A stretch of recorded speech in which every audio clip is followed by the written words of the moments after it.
Мужчина раздвинул занавеску и почувствовал, дрожь пробежала по коже. За стеклом стоял огромный бурый медведь. Он не нападал, не уходил и 3 часа не отходил от окна. Сначала люди думали, что зверь ждет момента для атаки, но правда оказалась намного страшнее. Когда Михаил, стараясь скрыть волнение, осторожно раздвинул занавески, его сердце едва не остановилось. Прямо перед окном, отделенный лишь тонким прозрачным стеклом, стоял огромный бурый медведь. Зверь почти вплотную прижался носом к стеклу, оставляя на нем теплые следы дыхания и мутные пятна от пара. Его небольшие, но удивительно внимательные глаза не выражали злости. В них была странная сосредоточенность, из-за которой 4 друзей замерли, боясь даже пошевелиться. Медведь спокойно и внимательно изучал комнату их временного убежища. Прошло уже 3 долгих часа. За это время зверь ни разу не попытался уйти и не проявил агрессии. Он словно стал живой стеной, полностью перекрыв единственный выход из дома.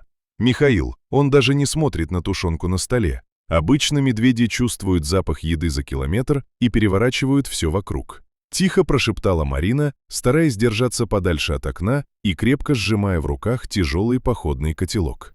Тихо, он ведет себя так, будто что-то охраняет или чего-то ждет. Посмотри внимательнее. Его взгляд направлен не на нас, а куда-то дальше, вглубь комнаты, ответил Михаил. Действительно, хищник почти не обращал внимания на людей. Все его внимание было приковано к темному проему кладовой, расположенной прямо у них за спиной.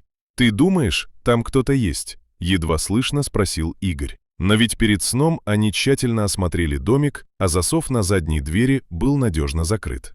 В этот момент из угла комнаты, где лежали старые рыболовные сети и пустые ящики, послышался тихий сухой хруст половиц. И почти сразу из темной кладовой, куда почти не проникал дневной свет, появился силуэт человека. Его появление в этой глуши казалось совершенно невозможным, если бы не одно обстоятельство.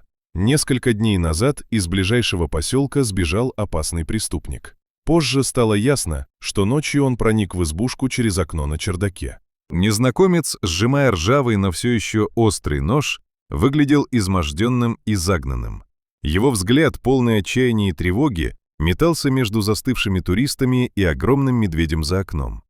Каждое движение человека внутри заставляло зверя издавать низкое глухое рычание. Медведь, обладавший удивительным инстинктом, почувствовал присутствие чужака гораздо раньше людей и, вопреки своей дикой природе, стал единственным препятствием, которое не позволило преступнику напасть на спящих людей или выйти из укрытия. Когда Михаил наконец понял, что все это время зверь невольно защищал их, он медленно потянулся к рации. Он осознавал, что это странное противостояние закончится только тогда, когда в горах раздастся шум спасательного вертолета. А огромный бурый страж, выполнив свою тихую миссию, растворится в густой тени вековых кедров, позволив солнечному свету снова наполнить комнату.